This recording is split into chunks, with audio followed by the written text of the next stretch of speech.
Welcome back. In this video, the first thing we're going to need to do is we're going to need to get our tools set up so that we can start to do our work. In this video, what we want to do is get our tools set up so we can dig in and get to work. Now, we've got a lot to do. Don't let it intimidate you. There are several tools we need to install. Let me show them to you now.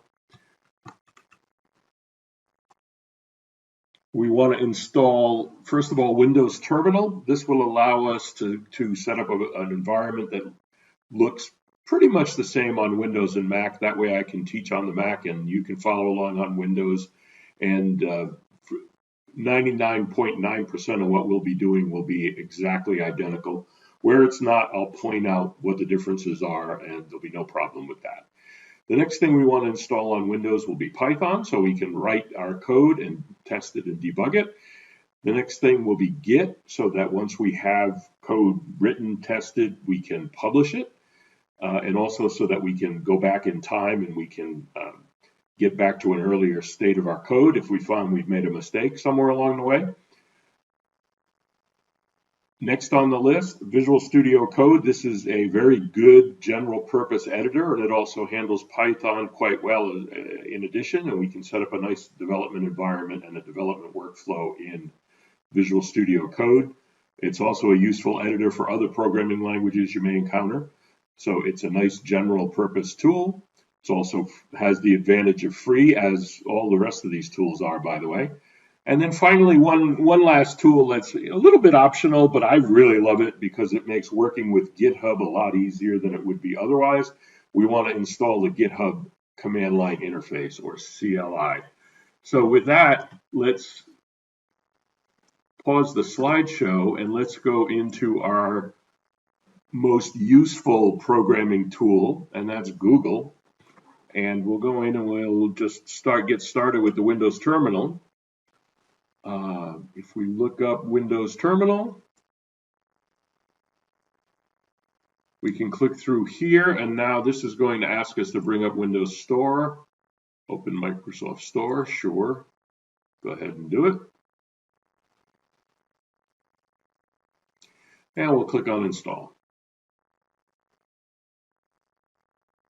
Okay, now that that's done, let's go ahead and click on Open here. And as you can see, I've moved it over from my other monitor. There is one more thing I like to do with the Windows Terminal or with any terminal software, and that is to pin it to the taskbar. So let me go ahead and do that now. I'm going to go down here and hover over the icon that represents the Windows Terminal, and I'm going to right-click on it and just click Pin to Taskbar. And now if I'm not in there, it's still showing up in the taskbar, and it's very easy to get it back. So let's just go ahead and click on it and get it back. The next thing we want to do is to install Python on Windows. On Windows 10, Microsoft has made this really simple to do because they have a version of Python, the installer for which is already on your system. So all you have to do is essentially type Python, and it will bring up the Microsoft Store, and it will go ahead and install Python, and it does it correctly.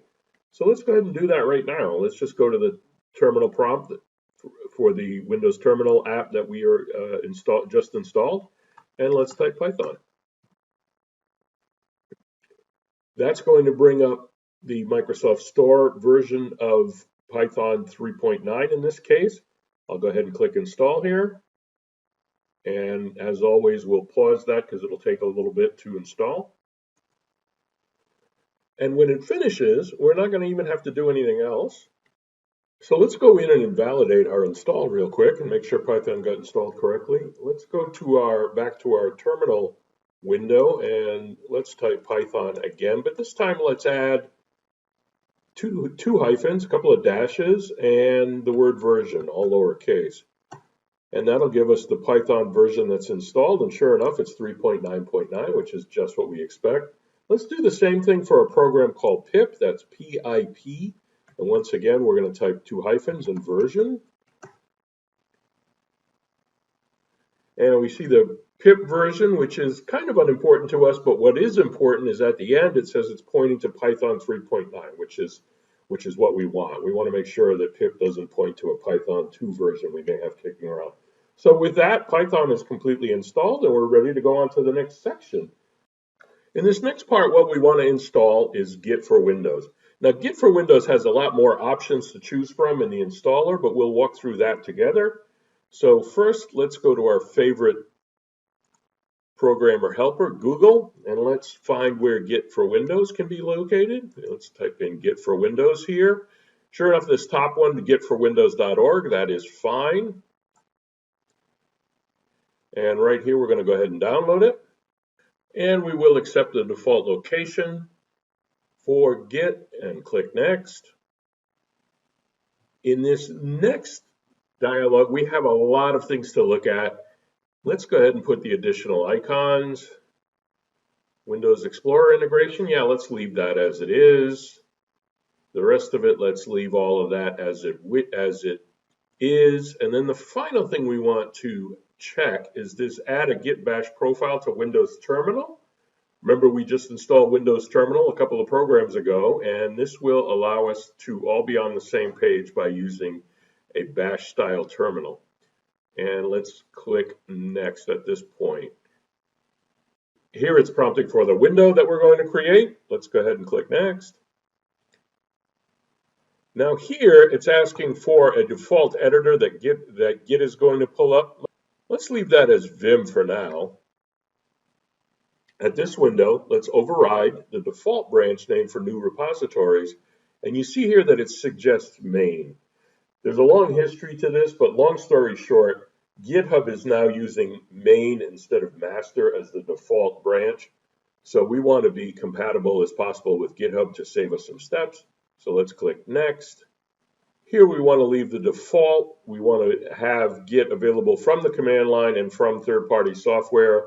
We don't want to use it from bash only, and we don't want to override this because that will change the behavior of some of our Windows programs. So let's go ahead and go Next. Here we want to install the external OpenSSH. So let's select that. Here we want to use OpenSSL library, so we'll leave that as it is. Click Next.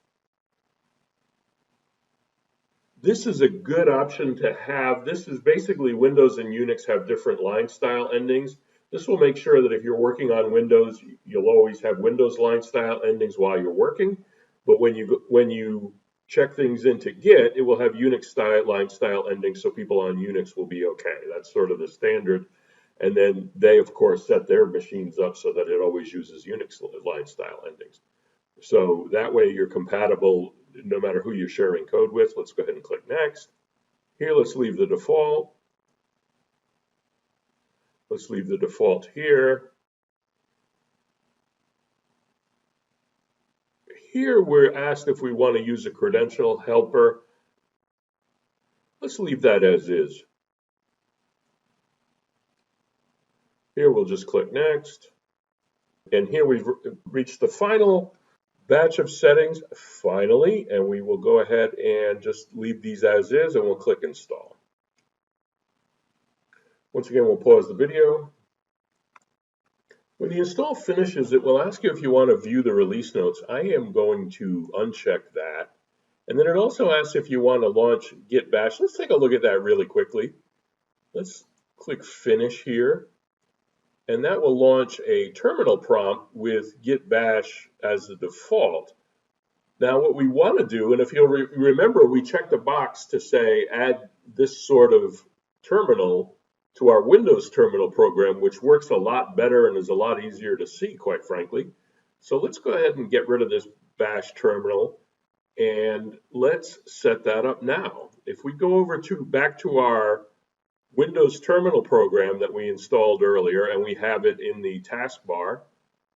If you click this little down arrow over here, we're not seeing it yet, but if we close this and go back in, and now click the down arrow, you can see that Git bash is available as an option. Let's do one more thing. Let's go into Settings. In the settings, what we want to do is we want to pick our default terminal, and our default terminal, we're going to set it to Git bash and save.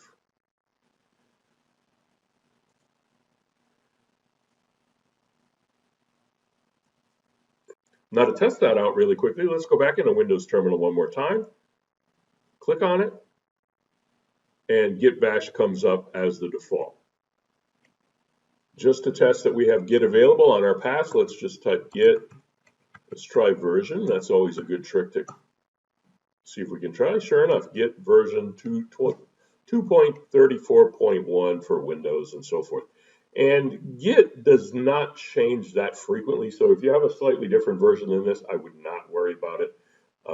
The same is true of later Python 3 versions, whether you're on 3.8, 3.9, or a later version of Python. This course should still continue to work perfectly well with those versions as well, because we don't do a lot of version-specific stuff in this course, as you can imagine. So at this point, we can type exit out of the Windows terminal, and that will close Windows terminal, and we're ready to take a look at what we've done so far. Well, as you can see, we are more than halfway through, and especially that last Git for Windows install, that was a beast, wasn't it? The rest of them will go fairly easily, but we are almost out of time for this video. So with that, let's cut it short for now, and in our next video, we'll go ahead and install Visual Studio Code as well as the Github CLI. We'll set up Visual Studio Code so it uses the same terminal we set up Windows Terminal for. So we'll have a nice, consistent developer experience all throughout. And we'll see you in the next video. Thanks for watching.